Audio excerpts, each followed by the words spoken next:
عثمانیہ ادارہ ہر آنکھ کا تارا۔ السلام علیکم ورحمۃ اللہ وبرکاتہ۔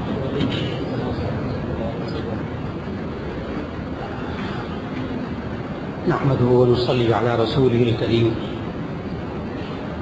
اما بعد فاعوذ بالله من الشيطان الرجيم، بسم الله الرحمن الرحيم۔ شهر رمضان الذي انزل فيه القرآن هدى للناس وبينات من الهدى والفرقان، صدق الله العظيم۔ اللہ رب العزت نے رمضان کا مہینہ عن قریب آنے والا ہے، یہ ہمیں بڑی نعمت عطا فرمائی ہے۔ نبی صلی اللہ علیہ وسلم نے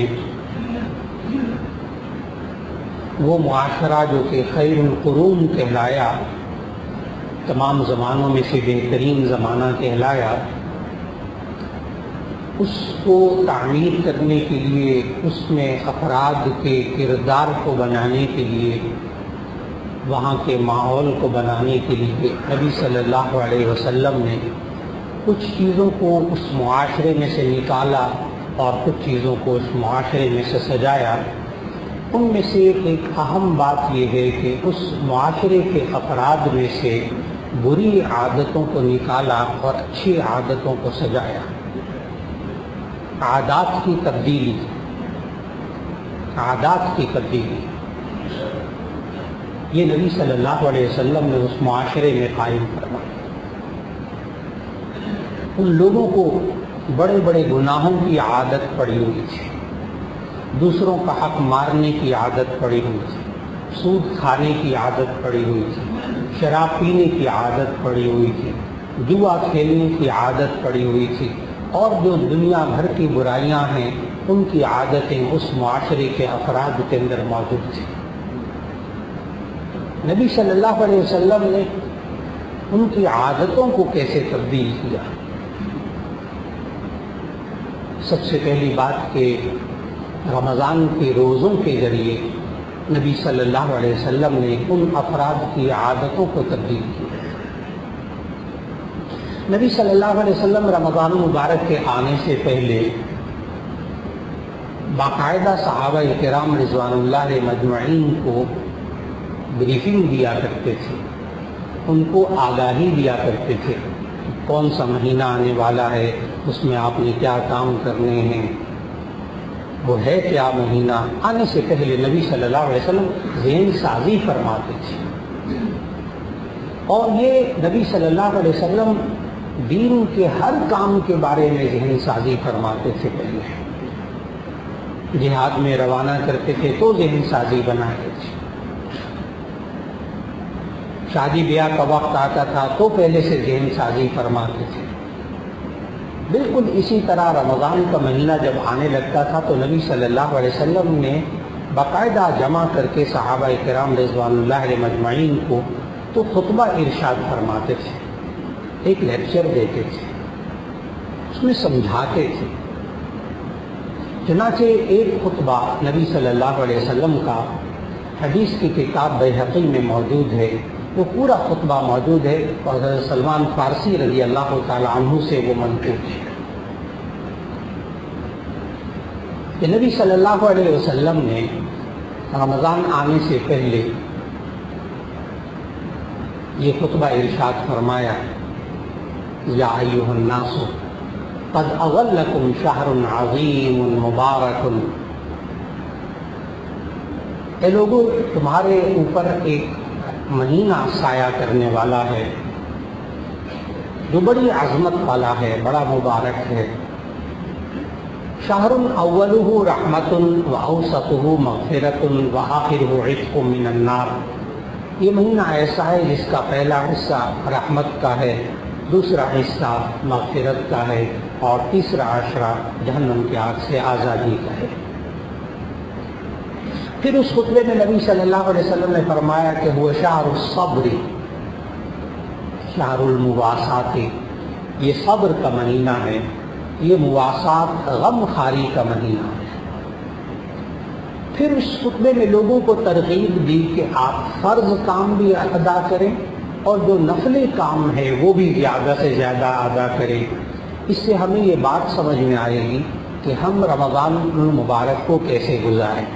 ہمیں کیا کرنا چاہیے۔ نبی صلی اللہ علیہ وسلم کے معمولات رمضان میں کیا ہوتے تھے؟ آپ کو حیرت ہوگی کہ آپ کا دفتر بھی صحیح چلے گا، آپ کا آفس بھی صحیح چلے گا، آپ کا کاروبار بھی چلتا رہے گا، آپ کے معمولات زندگی بھی چلتے رہیں گے، اور رمضان مبارک کے معمولات بھی چلتے رہیں گے۔ رمضان میں چھٹی کرنے کی بھی ضرورت نہیں۔ نبی صلی اللہ علیہ وسلم بھی رمضان میں کاموں سے، ساری ذمہ داریوں سے چھٹی نہیں فرماتے تھے، بلکہ اس کو ترتیب دیتے تھے۔ اور پھر یہ فرماتے تھے نبی صلی اللہ علیہ وسلم کہ آپ رمضان کے اندر نفلی کام کیا کریں، صدقہ دیں نفلی، قرآن مجید پڑھیں، یہ بھی نفلی عبادت ہے۔ آپ 2 نفل رکعت پڑھتے ہیں، 10 رکعت نفل پڑھتے ہیں، یہ بھی نفلی عبادت ہے۔ آپ اس رمضان کے اندر نفلی عبادت کریں، کیونکہ فرمایا کہ جو بندہ رمضان کے اندر نفلی کام کرتا ہے، ایک نفل کام کرتا ہے، کان کمن ادا فریضۃ فیما سواہ، گویا کہ اس نے رمضان کے علاوہ فرض کام کیا، یعنی رمضان میں ایک نفل کام کا ثواب جو ہے وہ ایک فرض کام کے برابر ہے۔ پھر فرمایا ومن ادا فریضۃ فیہ کان کمن ادا 70 فریضۃ فیما سواہ، اگر کوئی بندہ رمضان میں ایک فرض کام کرتا ہے تو اس کو رمضان میں 70 فرض ادا کرنے کا ثواب ملتا ہے۔ فرض کی تلقین کی، اس لیے رمضان کے اندر فرائض کی پابندی کی جائے، فرائض کی پابندی کی جائے، اور اسی طرح نفلی کام جو وقت ملے اس میں زیادہ سے زیادہ نفلی کام کیے جائیں۔ پھر اس کے بعد نبی صلی اللہ علیہ وسلم نے جب یہ فرمایا کہ کوئی بندہ فرض کام رمضان میں کرتا ہے تو اس کو 70 فرضوں کا ثواب ملتا ہے، اس لیے آپ نے دیکھا کہ جن جن حضرات کو یہ بات پتہ چلتی ہے نا تو وہ زکوٰۃ بھی پھر رمضان میں ادا کرتے ہیں کہ یہ رمضان میں فرض زکوٰۃ ادا کریں گے تو 70 مرتبہ زکوٰۃ ادا کرنے کا ثواب ملے گا۔ اس کیفیت کو بھی انسان اپنائے، اپنی زکوٰۃ کی ادائیگی کی فکر بھی کرے اس مہینے میں۔ پھر اس کے ساتھ ساتھ نبی صلی اللہ علیہ وسلم نے فرمایا شہر المواسات، یہ غمخواری کا مہینہ ہے، دکھ درد میں کام آنے کا مہینہ ہے۔ اس میں انسان جب بھوکا ہوتا ہے تو اس کو دوسروں کی بھوک کا احساس ہوتا ہے۔ اب اس کا طریقہ کیا ہے کہ فرمایا کہ اس مہینے کے اندر جو بندہ کسی روزے دار کا روزہ افطار کرواتا ہے، اس خطبے میں الفاظ یہ ہیں نبی صلی اللہ علیہ وسلم کے، من فطر صائما فیہ کان لہ مثل اجرہ، جو بندہ روزہ افطار کروائے گا اس کو روزے دار کے برابر ثواب ملے گا۔ اب وہ ایک صاحب تھے، وہ بڑے پڑھے لکھے پروفیسر ساتھی تھے، وہ کہنے لگے کہ میں تو کسی کے گھر جا کے افطاری نہیں کرتا، میں تو گھر میں افطاری کرتا ہوں۔ تو اس وقت کہنے لگا کہ میں بھی اس طرح ہی کرتا ہوں، بھائی مسالے وسالے یہ وہ بڑی دقت ہوتی ہے، وقت بھی لگتا ہے۔ لیکن ان صاحب کی جو ٹیون تھی نا وہ ذرا اور طرح کی تھی کہ میں کہیں جا کے افطاری نہیں کرتا، گھر میں کرتا ہوں۔ تو میں نے ان سے پوچھا، میں نے کہا خیریت تو ہے؟ تو کہنے لگے یہ کیا بات ہوئی کہ سارا دن میں، گرمی کے موسم تھا، کہنے لگا سارا دن میں بھوکا پیاسا رہوں اور شام کو افطاری کرا کے ثواب وہ سارا لے جائے، اس لیے میں گھر میں افطاری کرتا ہوں۔ تب ان کو نبی صلی اللہ علیہ وسلم کے اس خطبے کے اندر ایک اور جملہ ان کو سنایا۔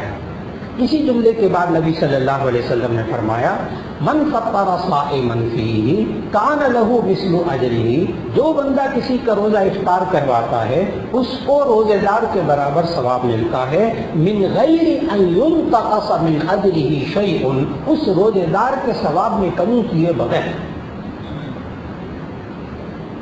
یعنی آپ کسی کا اگر کوئی بلاتا ہے کہ افطاری کر لیں، کیسی صورت کے اندر اس کو ثواب ملے گا باقاعدہ۔ اس سے ہوگا کیا کہ یہ اس انسان کو 11 مہینے سے کھانے پینے کی عادت پڑی ہوئی تھی، اب اس کے اندر کھلانے کی عادت پڑے گی، دوسرے کی بھوک مٹانے کی عادت اس کے اندر پڑے گی۔ اس کو ثواب ملتا ہوا نظر آئے گا تو یہ انسان پھر کوشش کرے گا دوسروں کی بھوک کو ختم کرنے کی، نہ یہ کہ اپنی خواہش اور اپنی بھوک کو ختم کرنے کی۔ اس کے اندر یہ تربیت، عادات کی تبدیلی، ایک عادت ہے کہ میں کھاؤں، ایک عادت ہے کہ دوسرا کھاؤں۔ اس طرح عادت نبی صلی اللہ علیہ وسلم نے تبدیل فرمائی۔ اور پھر نبی صلی اللہ علیہ وسلم نے جب یہ فرمایا کہ افطاری کروانی چاہیے، تو جو سوال آج ہمارے معاشرے کے ذہن میں فوراً یہ باتیں سن کر آتا ہے، وہ سوال اس وقت ایک صحابی کے دل میں بھی آ گیا تھا، اور وہ سیدھا سادہ سوال یہ ہے کہ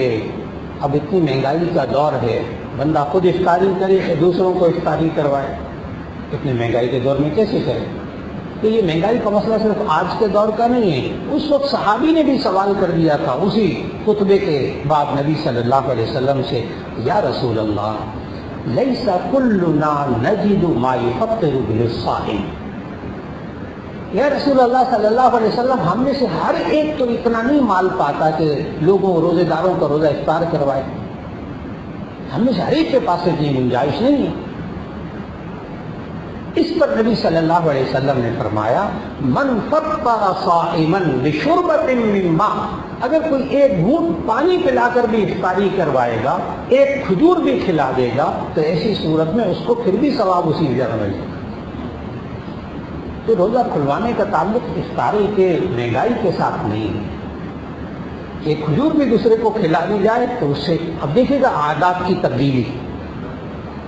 کہ انسان اپنے اندر کیسے تبدیلی لائے، اپنی بری عادتوں کو نکالے اور اچھی عادتوں کو سجائے، یہ انسان کے اندر کی تبدیلی ہے، یہ انسان کی اپنی ذات میں تبدیلی ہے۔ اب کوئی صاحب ثروت،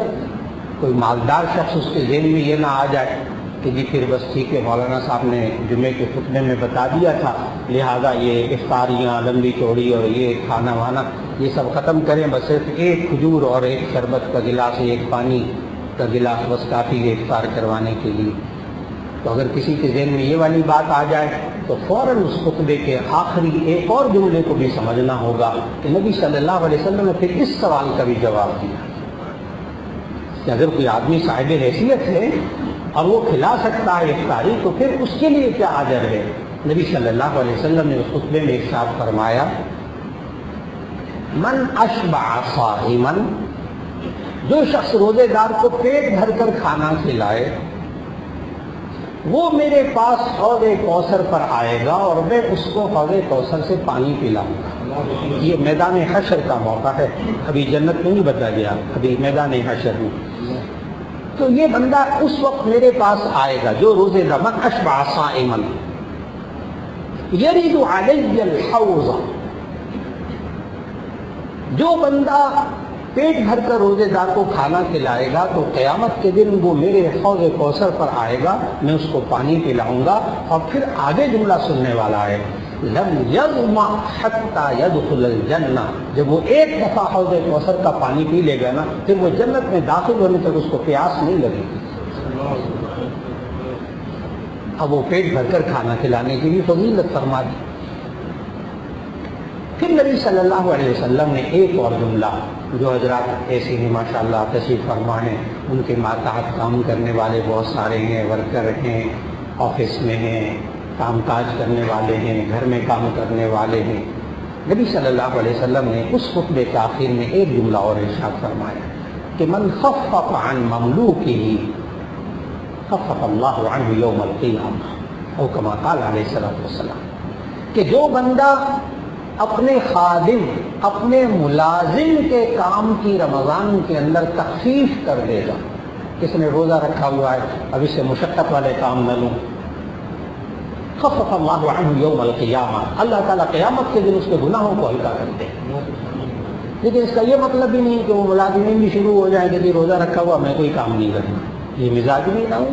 تخفیف۔ پھر نبی صلی اللہ علیہ وسلم سحری کے وقت، سحری کھانا سنت، سحری کھانا سنت، بالفرض آنکھ نہ کھلے تو ایسی صورت میں روزہ رکھ لیا جائے کہ وہ فرض کو برابر ہو جائے، فرض کو ادا ہو جائے۔ اور دن بھر اپنی عادات کو تبدیل کرنا، عادات کو تبدیل کرنا۔ شروع کے روزے ذرا مشکل ہوں گے کیونکہ 11 مہینے سے کھانے پینے کی عادت پڑی، پھر انشاءاللہ ایک آدھ ہفتے کے بعد روزے آسان ہو جائیں گے انشاءاللہ، اس لیے کہ نہ کھانے نہ پانی پینے کی عادت پڑ گئی۔ پھر عید کا دن بہت مشکل گزرے گا، عید کا دن بہت مشکل گزرے گا، اس لیے کہ جب کھانے کی چیز سامنے آئے گی، جس نے 30-29 روزے رکھے ہوں گے نا، اس کے سامنے جب کھانے کی چیز عید کے دن آئے گی وہ کہے گا روزہ، پھر کہے گا نہیں آج تو عید کے دن کھا لو، تو عید کا دن گزارنا مشکل ہو جاتا ہے کیونکہ اب نہ کھانے کی عادت پڑ گئی۔ اب اللہ نے عادت میں کیا تبدیلی کی، کیا سمجھایا، اب غور سے سنیے گا جملہ کہ ہمیں رمضان کے ذریعے اللہ تعالیٰ یہ سکھانا چاہتا ہے کہ اے بندے، اگر تجھے نیک کام کرنے کی عادت پڑ جائے تو تیرے لیے نیک کام چھوڑنا مشکل ہو جائے، اور اگر تجھے گناہ نہ کرنے کی عادت پڑ جائے تو گناہ کرنا مشکل ہو جائے۔ یہ ہے انسان کے اندر عادات، کہ اچھی عادات کو اتنا نبی صلی اللہ علیہ وسلم نے ان لوگوں کو عادی بنا دیا کہ وہ اچھی عادت کو چھوڑنا مشکل ہے۔ سچ بولنے کی عادت ڈال دی، جھوٹ بولنا مشکل ہو گئی، نماز کی عادت ڈال دی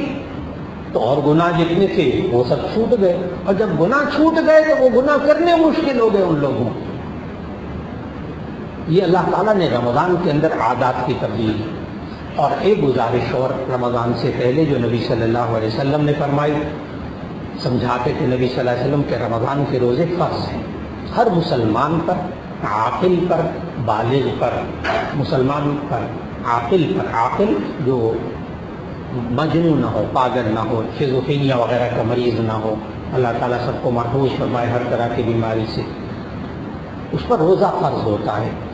اپنے 15 سال کے بچے، 15 سال کی بچیوں کو گھر میں سمجھانا ہوگا کہ روزہ رکھنا فرض ہے، اور اگر کوئی نوجوان بالغ روزہ نہ رکھے تو ایسی صورت میں ساری زندگی اس کے دن میں روزہ فرض رہے گا جب تک کہ قضا نہ کر لے، جب تک کہ قضا نہ کر لے۔ آخر میں گزارش ہے کہ گھروں کے اندر رمضان کے اندر نبی صلی اللہ علیہ وسلم نے ترتیب یہ بنائی ہوئی تھی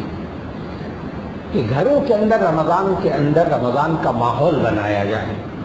بالکل اسی طرح جیسے کہ باقی ٹھیک ہے گھر میں اگر کوئی بزرگ ہیں، بیمار ہیں، وہ نہیں، ان کو روزہ رکھنے کی توفیق نہیں ہوئی، نہیں حالت ہوئی، لیکن گھر کے اندر صبح ناشتہ بھی اسی وقت پر ہو رہا ہو رمضان میں، دوپہر کو کھانا بھی اسی طرح پک رہا ہو، اسی طرح سب کھا رہے ہوں رمضان میں، اور شام کو افطار ہو رہا ہو بس، اور اس کے علاوہ گھر کے اندر کوئی روزے کا ماحول نہ ہو، تو میرے عزیزان محترم، فرض چھوڑنا گناہ کبیرہ ہے، اور فرض کا احترام نہ کرنا یہ بھی گناہ کبیرہ ہے۔ تو پورے گھر کا ماحول اگر گناہ کبیرہ کا ماحول ہوگا نا تو اس کے اندر اللہ تعالیٰ اس گھر میں پھر خیر و برکت عطا نہیں فرمائے گا، پھر اس گھر میں سکون عطا نہیں فرمائے گا۔ اس لیے اگر کسی نے نہ بھی روزہ رکھنا ہو تو خاموشی سے الگ کھا لے، لیکن گھر کے اندر، اور یہ بھی معمول بنائیے، معمول بنا۔ الحمدللہ یہاں بہت سے حضرات تشریف فرما ہیں جن کے ہاں گھروں میں معمول ہے کہ اگر رمضان میں کوئی مہمان آ جائے گا تو اس کو پانی نہیں پلانا، روزے کی حالت میں، روزے کے وقت میں اس کو پانی نہیں پیش کیا جائے گا، اس کو چائے نہیں پیش کی جائے گی، وہی روزہ ہے، ہمارے گھر کا ماحول ہے۔ آپ نے نہیں روزہ رکھا ٹھیک ہے کوئی بات نہیں، لیکن یہاں آپ کی تواضع نہیں کی جائے گی۔ یہ کوئی شدت پسندی نہیں ہے، کوئی شدت پسندی نہیں ہے، کوئی انتہا پسندی نہیں ہے، فرض کا احترام، فرض کا احترام، علل اعلان گھر کے اندر کھانا پینا اور یہ کہنا کہ ہم فرض پر عمل نہیں کرتے، سوچنا ہوگا یہ مسلمان بھی ہے کہ نہیں ہے۔ یہ کوئی فتوی بازی نہیں کر رہا، اس لیے کہ 5 فرض ہیں اسلام کے، اسلام کے 5 بنیادی ستون ہیں۔ بل اسلام کیا؟ نبی صلی اللہ علیہ وسلم نے بتایا ان تشہد ان لا الہ الا اللہ وان محمدا عبدہ ورسولہ واقام الصلاۃ وایتاء الزکاۃ وصوم رمضان وحج البیت۔ کلمہ طیبہ کا اقرار،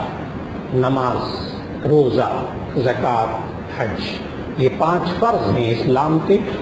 کے رکن ہیں، ان میں سے کسی ایک کو نہ کرنا گناہ کبیرہ ہے۔ اور ان میں سے کسی ایک کی فرضیت کا انکار کرنا یہ کفر ہے اور اس میں کوئی اختلاف نہیں۔ اگر رمضان کے روزے کو کوئی مسلمان فرض نہ سمجھے، بس یہ عبادت ہے جی انفرادی، جو بھی بندہ کر لے، اب کوئی دن ہے، یہ فرض ہے، اور فرض کو چھوڑنا گناہ کبیرہ، نہ کرنا گناہ کبیرہ ہے، اور اس کو یوں کہنا، روزے کا مذاق اڑانا اور روزے کو نہ رکھنا اور عالم اعلان اس کا انکار کرتے پھرنا، اس بندے کو پھر مسلمان ہونے کے دائرے میں کوئی بھی مکتبہ فکر رکھنے کو تیار نہیں ہے۔ بڑی سوچنے کی بات ہوگی۔ اس لیے گھروں کے اندر رمضان کا ماحول بنایا جائے اور بڑا اس کے احترام کے ساتھ وقت گزارا جائے، یہ ہمارے ایمانی کیفیت کا اندازہ اس سے ہوگا۔ اللہ رب العزت ہمیں رمضان کے معمولات جو نبی صلی اللہ علیہ وسلم نے سکھائے ان پر عمل کرنے کی توفیق عطا فرمائے، رمضان کا احترام ہمیں اپنے گھروں میں اور معاشرے میں کرنے کی توفیق عطا فرمائے۔ وآخر دعوانا الحمدللہ۔